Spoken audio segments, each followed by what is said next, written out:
Fred's laughter cut through the dining room like a knife. Honestly, Megan, you're useless. Always have been. The words hung in the air, heavy and suffocating. I sat frozen at the family table, my fork halfway to my mouth, while 15 relatives pretended not to hear. Nobody spoke. Nobody defended me. My uncle leaned back in his chair, arms crossed, that smug smirk stretching across his face like he'd just won something. You've been a disappointment since the day you were born. Look at you. 28 years old, and what do you have to show for it? Nothing. Absolutely nothing. My hands trembled under the table. A knot formed in my throat, tight and painful. But I didn't cry. I wouldn't give him that satisfaction. My mother's face flushed red, but she stayed silent. My father studied his wine glass. My cousins suddenly found their phones fascinating. The silence was deafening, agreement without words. Something snapped inside me at that moment.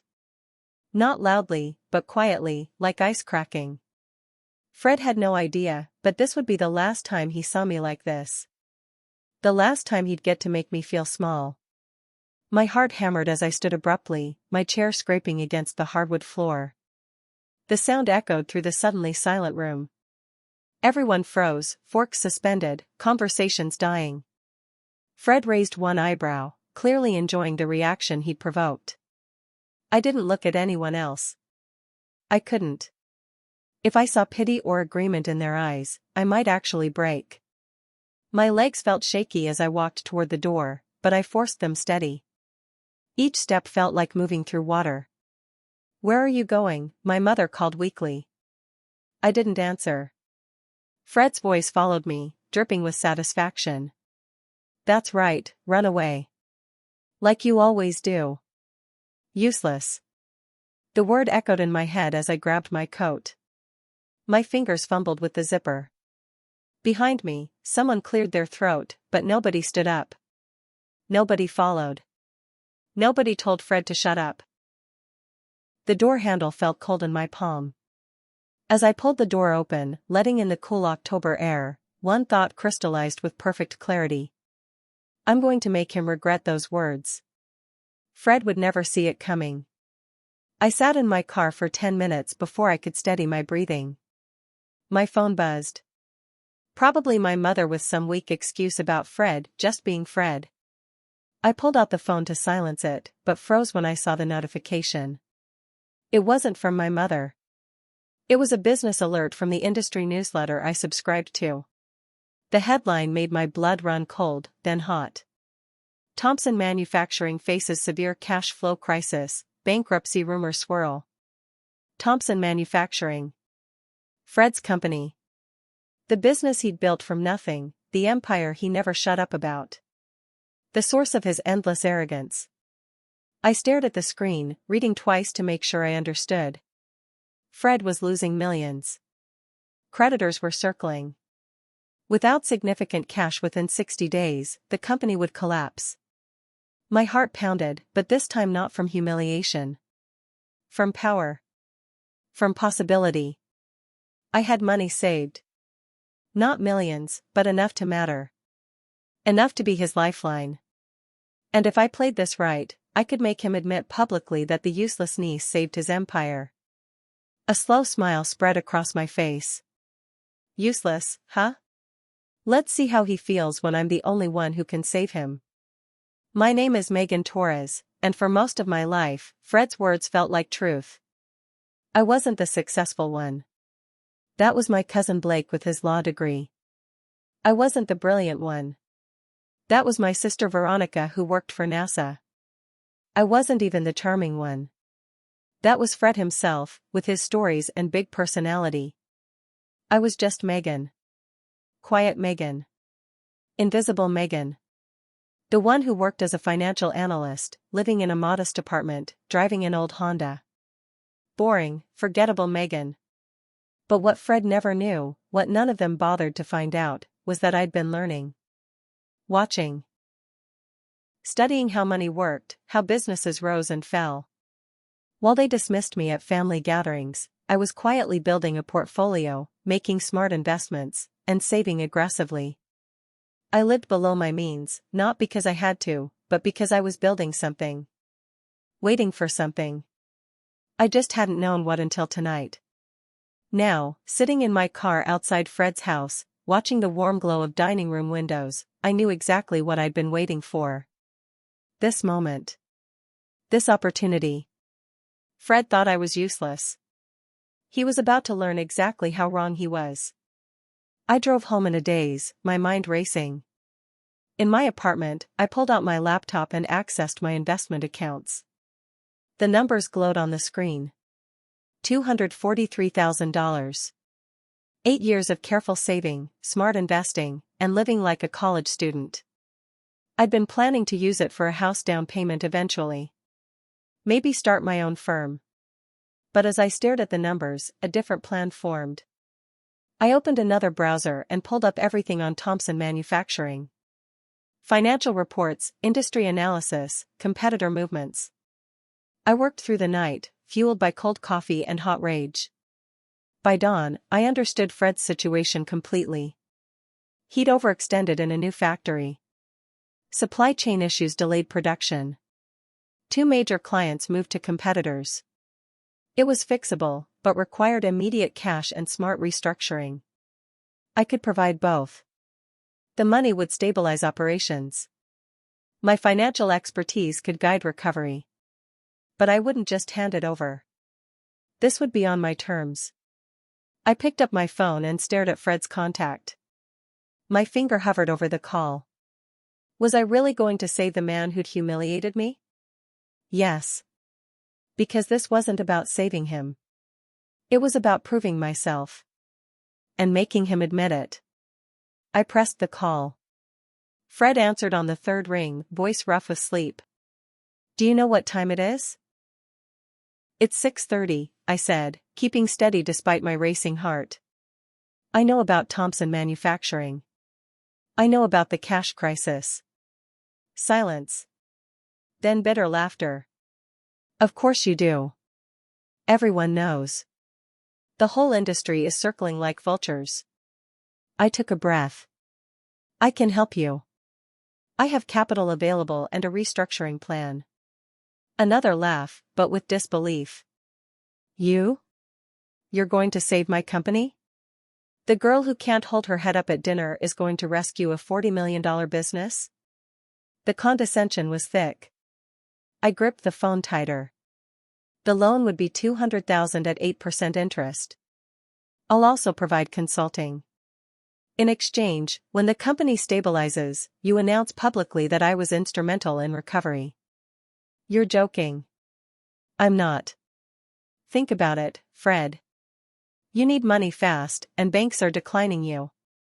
Family money with reasonable terms or bankruptcy. Your choice.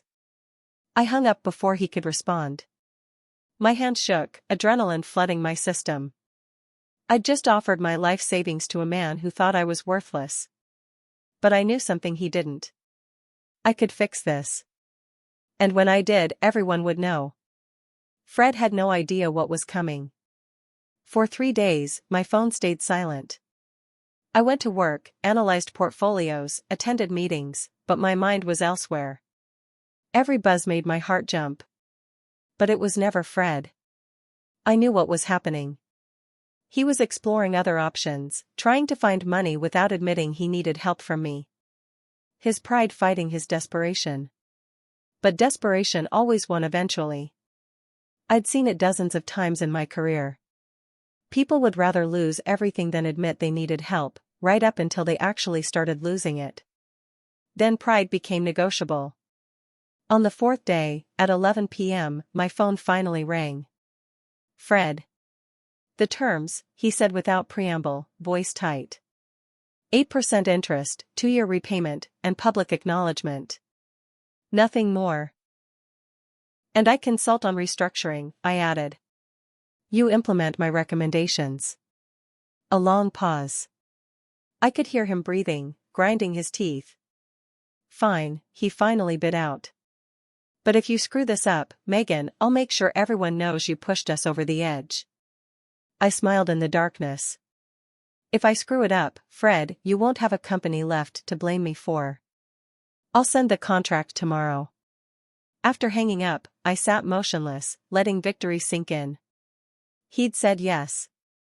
Fred, who'd called me useless 4 days ago, just agreed to let me save his business. The irony was delicious. But this was just the beginning. The contract took a week to finalize. Fred's lawyers tried stripping out the public acknowledgement clause, but I held firm. No acknowledgement, no money. They caved. The day we signed, I transferred $200,000 into Thompson Manufacturing's account. Watching that money leave felt like jumping off a cliff. 8 years of work, gone in one transaction. But I'd studied the numbers. The business was salvageable. The money hit Wednesday. By Friday, I sat in Fred's office, a sleek corner space. He looked older, stress lines deep around his eyes. So, he said, gesturing to the chair. What's your brilliant plan? I pulled out my tablet and brought up my analysis. 3 immediate problems. Supply chain delays, client attrition, and cash flow. We tackle them in that order. For 2 hours, I walked him through recommendations. Renegotiate supplier contracts, offer incentives for clients to return, restructure payment schedules. Fred listened, expression unreadable. And you think this will work? He finally asked. I met his gaze. I don't think so. I know. But you have to implement these changes. All of them. He nodded slowly. I could see the calculation in his eyes. He still didn't believe in me, but he was desperate enough to try. That was enough. For now. Over the next month, I spent every evening and weekend at Thompson Manufacturing. My day job got minimal attention. Everything else went into Fred's company. I worked with operations to streamline production. I met suppliers to renegotiate terms. I created projections we presented to nervous clients. Slowly, things improved. Production delays decreased. 2 major clients who'd considered leaving stayed. Cash flow stabilized. But Fred took credit for everything. In meetings, he'd present my ideas as his own. I've decided to restructure supplier contracts, he'd announce, like he'd thought of it. When the operations manager praised my cost-saving measure, Fred simply nodded. Yes, I've been pushing for efficiency. I didn't correct him. Not yet. I was playing a longer game. Let him think he was still in control. Let him believe his genius was saving the company. Because I was documenting everything. Every email with recommendations. Every meeting where I proposed solutions. Every projection I created. When the time came to collect on our agreement, I'd have proof of exactly who'd done what. The company newsletter ran a story about the turnaround. Fred's face was on the cover. My name wasn't mentioned. I saved the article. Evidence.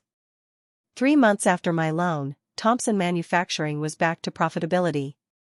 Not thriving, but stable. The crisis had passed. Fred called a company-wide meeting to celebrate. I stood in the back of the crowded break room, watching him take the stage. I want to thank everyone for their hard work during these difficult months, he began, voice full of confidence. Through strategic decision-making and strong leadership, we've pulled through the toughest period in Thompson Manufacturing's history. Employees applauded.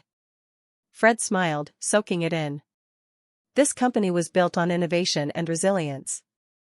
Once again, we've proven that with the right vision, we can overcome anything. My jaw clenched. Not a single mention of the financial infusion that kept them from bankruptcy. Not one word about the restructuring plan.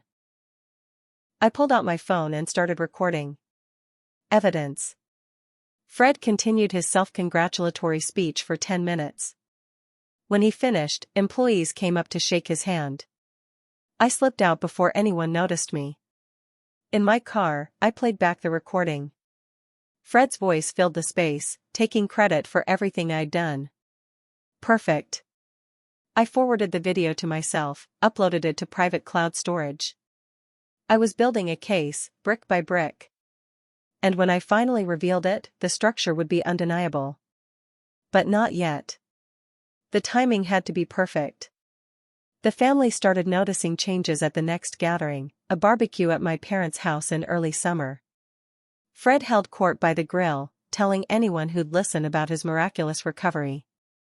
Everyone said Thompson Manufacturing was finished, he boasted, flipping burgers. But I saw opportunities where others saw obstacles. That's what separates real leaders from followers. My cousin Blake nodded admiringly. That's impressive, Uncle Fred. Turning around a cash crisis isn't easy. It takes vision, Fred agreed, chest puffing out. And courage to make tough decisions. I stood near the back porch, holding a beer I wasn't drinking, listening to every word. My mother approached, touching my arm. Are you okay, honey? You've seemed distant lately. I forced a smile. Just tired. Work's been busy. She studied my face. You know Fred didn't mean what he said last fall. About you being useless. He was just in a bad mood. Right, I said. Just in a bad mood. But I remembered every word. Every syllable of that humiliation. And I was counting down to when Fred would have to eat them. My mother drifted away. I stayed in my spot, watching Fred bask in praise he hadn't earned. Let him enjoy it while it lasts. The fall was coming. The contract specified Fred would publicly acknowledge my contribution within 6 months of the loan. Month 6 was approaching. I sent him a reminder email, professional and brief.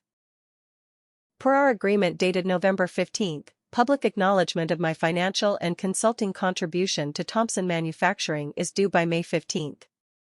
Please advise on timing and format. He didn't respond for a week. When he did, the message was curt. Discussing with the PR team. Will advise. Another week passed. Nothing. I sent a follow-up. Fred, the deadline is in 5 days. The contract specifies acknowledgement via press release and company announcement. Please confirm this will happen. This time, he called. About that, he said, voice carrying forced casualness. I've been thinking. The company's in a good place now. Do we really need to dredge up past financial issues? It might worry clients. The contract is clear, I replied. You agreed to public acknowledgement. I know what I agreed to, Megan. I'm asking if we can be flexible. For the good of the company. Translation, he didn't want to admit needing help from his useless niece. No flexibility, I said firmly. You have until May 15th.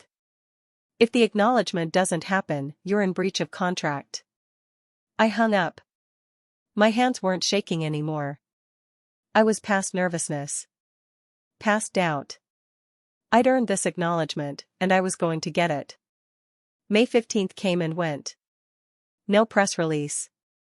No company announcement. Radio silence from Fred. On May 16th, I sent a formal breach notice to his company email and his lawyer. Within an hour, my phone rang. Fred, and he was furious. You're really going to sue me over this? He demanded. Over some acknowledgement nobody cares about? I care about it, I said calmly. And you signed a contract. Either honor it, or I'll take you to court and present every document showing exactly how I saved your company. Every email, every projection, every recommendation. The court will see the truth even if you won't admit it. You ungrateful little, careful, I interrupted. Everything you say right now could be evidence. Silence. Then, in a low, dangerous voice, you're making a mistake, Megan. No, Fred. You made the mistake when you called me useless and then begged me to save you. Now everyone's going to know about it. I ended the call and immediately emailed my lawyer, Patricia Hayes, who specialized in contract disputes. I forwarded her all the documentation. Every email. Every recording. Every financial document. Patricia called back within the hour. "This is airtight," she said. "If he doesn't comply, we'll destroy him in court." "Good," I replied. "File the paperwork." 3 days later, Fred's lawyer called Patricia to negotiate. The acknowledgement would happen. They just wanted to control messaging. Too late for that. The press release went out on May 23, a full week late and under threat of legal action. I read it on my lunch break, sitting in my car. Thompson Manufacturing is pleased to acknowledge the significant contribution of Megan Torres to the company's recent financial recovery. Ms. Torres provided both capital investment and financial consulting services during a critical period, and her expertise was instrumental in stabilizing operations. Short. Grudging. Technically compliant. But it was there, in black and white, on official letterhead. Megan Torres. Instrumental. I screenshot the release and sent it to my mother, my sister, and Blake. Within an hour, my phone started ringing. My mother first. "Megan. I had no idea you helped Fred. Why didn't you tell us?" "I was busy doing the work while Fred took credit," I replied.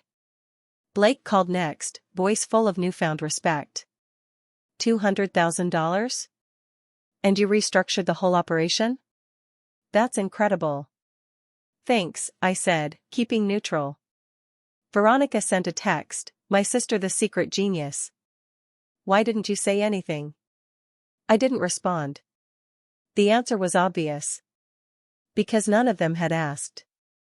Because they'd all sat silent while Fred called me useless. But now they know. Now everyone knows.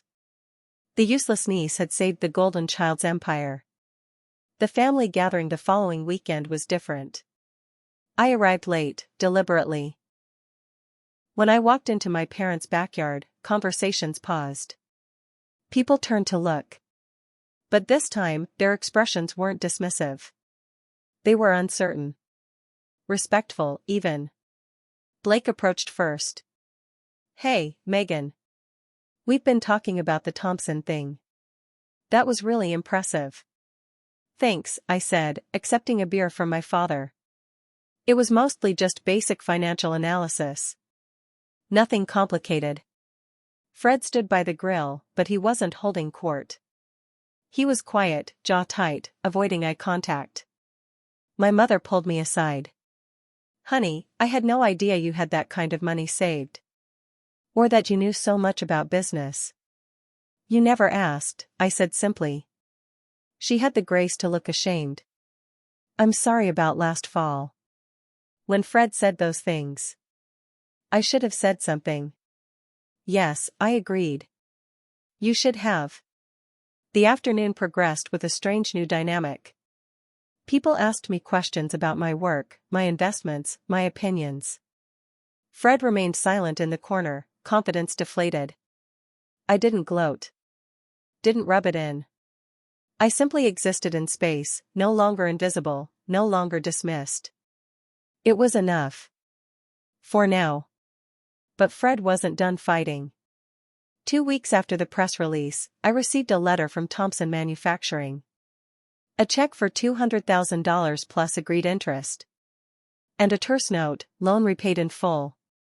Consulting arrangement terminated. All obligations satisfied. He was cutting ties. Fast repayment meant he'd taken another loan, probably at higher interest, just to get rid of me. The message was clear, he wanted me gone. I deposited the check and reviewed my contract with Patricia. "Can he terminate the consulting?" I asked. She studied the agreement. The loan term specified 2 years. The consultant said duration of recovery period. That's vague. He could argue that recovery's over now that he's repaid the loan. So he wins? Frustration crept into my voice. Patricia smiled. He wins the ability to shut you out. But you won something better. You have proof you saved him, a public acknowledgement that can't be taken back, and his reputation is permanently linked to needing rescue from his useless niece. That's not nothing. She was right. I'd gotten what I needed. Public vindication. Proof of competence. Fred's humiliation. The money was back in my account, plus interest. I could walk away victorious. So why didn't it feel like enough? The answer came at the next family gathering. Fred was back to his old self, confident and loud, as if the humiliation never happened. He held court again, telling stories, making jokes. When someone mentioned Thompson Manufacturing's recovery, he smoothly redirected. Water under the bridge, he said. The company's stronger than ever. Building for the future. He wasn't grateful. He wasn't humbled. He'd simply moved on, already rewriting the narrative. And worse, the family was letting him. My mother mentioned my help once, in passing, and Fred waved it off. Megan was very helpful during a difficult time. We're grateful. That was it. Helpful. Like I'd brought casseroles during illness instead of saving his entire business. I realized then that the public acknowledgement, while satisfying, wasn't enough. Fred had survived with his ego intact. His company was stable. He'd repaid the loan. In his mind, the score was settled. But it wasn't. Not really. Because he'd never actually apologized for calling me useless. He'd never admitted he'd been wrong. He'd simply been forced to acknowledge my contribution because of a contract, and now he was pretending it was no big deal. The rage I'd channeled into saving his company returned, colder and more focused. I wasn't done with Fred. Not yet. I started researching Thompson Manufacturing again, but this time not to save it. To understand it. I really understand it. I pulled financial reports. Studied their client base. Analyzed their market position. What I found was interesting. The company was stable, but fragile. They'd recovered from the immediate crisis, but underlying issues remained. They were too dependent on a few clients. Their pricing was being undercut by overseas competitors. The industry was shifting, and Thompson Manufacturing wasn't adapting fast enough. Without significant changes, they'd face another crisis within 2 years. Maybe sooner. Fred had taken out that high-interest loan to repay me, which meant their debt load was higher now. He'd traded one problem for another. And based on the company's trajectory, he wouldn't sustain those payments long-term. I created a spreadsheet, modeling different scenarios. In the most optimistic projection, Thompson Manufacturing would face serious pressure within 18 months. In the worst case, 6 months. Fred had saved his pride but doomed his company. I should have felt satisfied. His arrogance set him up for a bigger fall. But instead, I felt something unexpected. Not pity, exactly. But something close. Despite everything, I didn't actually want to watch him fail. I wanted him to acknowledge me. To respect me. To apologize. Was that possible? I struggled with the question for weeks. Pride said walk away. Let Fred fail spectacularly. Watch his empire crumble because he was too stubborn to accept ongoing help. But another part of me, the part that had spent 8 years building a finance career, couldn't watch a salvageable company die because of one man's ego. I made a decision. One final attempt. If Fred rejected it, I'd walk away and let him sink. But I had to try. I called his office and scheduled a meeting. His assistant sounded surprised. Ms. Torres? I thought the consulting was terminated. It was. This is different. Tell Fred I have information about the company's long-term viability. He'll want to hear it. 3 days later, I sat across from Fred in his office again. He looked defensive, arms crossed. What do you want, Megan? I want to show you something, I said, opening my laptop. Your current financial trajectory. For 30 minutes, I walked him through my analysis. The debt load. The client concentration risk. The competitive pressure. The timeline to the next crisis. Fred's expression shifted from defensive to concerned to alarmed. "This is wrong," he finally said, but his voice lacked conviction. "These projections are overly pessimistic." "They're realistic," I corrected. "And you know it. You're barely making current debt payments. One major client loss, one supply chain disruption, and you're right back where you were. Except this time, you won't have a lifeline." The silence stretched between us. Fred stared at the laptop screen, face pale. Finally, he looked up. "Why are you showing me this?" "I paid you back. We're done." "Because I don't want to watch you fail," I said honestly. "Despite everything." "Despite everything," he repeated, voice hollow. "You mean despite me calling you useless in front of the entire family?" "Yes." He leaned back, suddenly looking exhausted. "What do you want, Megan?" "Really?" "I want you to admit you were wrong about me," I said. "Not because a contract forced you. Not in some grudging press release. I want you to actually admit that I saved your company and that you couldn't have done it without me." Fred closed his eyes. When he opened them, something had shifted. "You're right," he said quietly. "About all of it. The company. The projections. And about what I said last year." He paused, struggling with the words. "I was wrong. About you being useless. You're probably the most capable person in this family, and I was too proud to see it. And yes, you saved my company. I would have lost everything without your help." The words hung in the air. I'd imagined this moment for months. But now that it was happening, I felt empty. "Why now?" I asked. "Why not 6 months ago? Why not when you repaid the loan?" "Because I was embarrassed," he admitted. "Ashamed. It's hard to admit you need help. Especially from someone you've spent years looking down on." We sat in silence for a long moment. Finally, Fred spoke again. "Can you help me? One more time?" Part of me wanted to say no.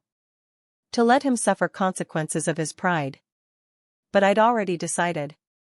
Yes. But not on the same terms as before. "What do you want?" "I want equity," I said. 20% of Thompson Manufacturing. And an official position as Chief Financial Officer.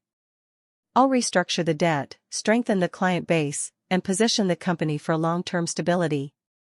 But this time, I'm not just a consultant. I'm a partner." Fred's eyes widened. 20%? "That's generous, considering I'm probably the only person who can save you twice," I interrupted. "And considering that without me, there won't be a company left to own." He studied me for a long moment. I met his gaze steadily. Finally, he nodded. "Okay. 20%. CFO position. But you have to promise me one thing." "What?" "That you won't tell the family I needed saving twice." I considered this. Then shook my head. "No. No more secrets. No more protecting your ego. If I do this, everyone knows. The whole family learns that Fred Thompson needed his useless niece to rescue him not once, but twice. That's the deal." Fred flinched but nodded slowly. "Okay. You've earned that much." We shook hands across his desk. This time, the dynamic was completely different. I wasn't the supplicant offering help. I was the power player negotiating terms. And Fred knew it. The restructuring took 6 months. I negotiated with creditors, refinanced the high-interest debt Fred had taken on, and diversified the client base. I also cut costs ruthlessly, eliminating inefficiencies Fred had been too sentimental to address. The employees who remained were grateful for stability. The ones who were let go had been dead weight anyway. By December, Thompson Manufacturing was profitable again. Actually profitable, not just surviving. We'd secured 3 new major clients and expanded into 2 new product lines. The company was stronger than it had been in 5 years. At Christmas, Fred invited me to make the announcement at the company holiday party. I stood beside him at the front of the decorated conference room, facing 75 employees and their families. "I want to introduce you all to someone you might have seen around the office," Fred began. "Megan Torres is not just a consultant. As of today, she's officially our Chief Financial Officer and a 20% owner of Thompson Manufacturing." Applause filled the room. Fred continued, and I could hear genuine emotion. "Some of you know this company faced serious financial troubles last year. What you might not know is that Megan saved us. She invested her own money when banks wouldn't touch us. She restructured our operations. And then, when I stupidly pushed her away, she came back and saved us again." He turned to me. "I was wrong about Megan. And I'm grateful she gave me a second chance." The applause was louder. I smiled, accepting handshakes. But my eyes found the family members Fred had invited, standing near the back. My mother. My father. Blake. Veronica. They'd heard everything, finally. The family dinner that followed was unlike any I'd experienced. For the first time, I sat at the head of the table with Fred, not at the end like an afterthought. Everyone wanted to talk to me, ask questions, and hear my story. My mother kept touching my arm, as if reassuring herself I was real. "I'm so proud of you," she whispered. "I just wish I'd seen this side of you sooner." "You could have asked," I said, "but without the edge I would have had months ago. I was always here. I was just invisible to all of you." Blake raised his glass. "A toast to Megan. The comeback story of the century." "Not a comeback," I corrected. "A reveal. I was always capable. You just never bothered to look." Veronica laughed. "Fair point. We were idiots." Even my father, usually silent, spoke up. "Your uncle told me what you did. Both times. That took courage." I looked at Fred, who met my eyes and nodded slightly. He'd kept his promise. He'd told them everything. The humiliation of needing help. The mistakes he'd made. The fact that without me, Thompson Manufacturing would be gone. "It wasn't courage," I said. "It was seeing an opportunity and taking it. Plus a little revenge motivation." The table laughed, but I was serious. Revenge had driven me initially. But somewhere along the way, it became about something else. About proving to myself I was capable. About building something that lasted. About earning respect I'd never been given freely. 6 months later, Thompson Manufacturing was thriving. We'd doubled profit margins and expanded into 3 new states. Business journals called it one of the most impressive corporate turnarounds in the region. They called me a financial genius. A business savant. The woman who'd saved Thompson Manufacturing. Fred handed over more operational control, focusing on big-picture strategy he'd always been good at while I managed financial reality. We made a good team, surprisingly. At the annual shareholders meeting, which now included me, Fred made another announcement. "I'm stepping back from day-to-day operations," he told the assembled board and investors. "Megan Torres will take over as president and COO, in addition to CFO. I'll remain as chairman, but let's be honest about who's really running this company." He looked at me. "It should have been you from the beginning. I'm just sorry it took me so long to realize it." After the meeting, Fred pulled me aside. "I never thanked you properly," he said. "Not just for saving the company. For not giving up on me. You could have walked away and watched me fail." "I thought about it," I admitted. "Many times." "Why didn't you?" I considered the question. Because proving I was capable mattered more than watching you fail. Watching you fail would have been easy. Building something that lasted was harder. But more satisfying. Fred nodded slowly. "For what it's worth, I'm sorry. Really sorry. For everything I said. Everything I didn't see." "I know," I said. "And I did." Finally, I stood in my new office, the corner space that used to be Fred's, looking out at the factory floor below. Workers moved with purpose, machines hummed efficiently, orders flowed steadily. Thompson Manufacturing was no longer struggling. It succeeded. And I'd built that. My phone buzzed with a message from my mother. "Family dinner Sunday? We'd love to have you." I smiled.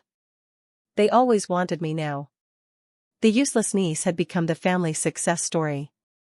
The one everyone asked for advice. The one who'd proven that quiet competence beats loud arrogance every single time. But the sweetest part wasn't the respect, though that was nice. It wasn't the money, though I'd more than recouped my investment. It wasn't even watching Fred admit he'd been wrong, though that had been deeply satisfying. The sweetest part was knowing I'd done it. Not for revenge, though that had been the spark. But for myself. I'd proven to myself that I was capable of anything I set my mind to. That the words of one arrogant man couldn't define me unless I let them. Fred had called me useless, and in response, I'd become indispensable. I'd gone from invisible to invaluable. From dismissed to director. From nothing to everything. And every single step of that journey had been mine. Mine to plan. Mine to execute. Mine to own. The girl Fred had mocked at that family dinner no longer existed. In her place stood a woman who knew her worth. Who demanded respect. Who'd built an empire from the ashes of someone else's arrogance. I looked out at the skyline, the city stretching before me full of possibility. This was just the beginning. And this time everyone was watching.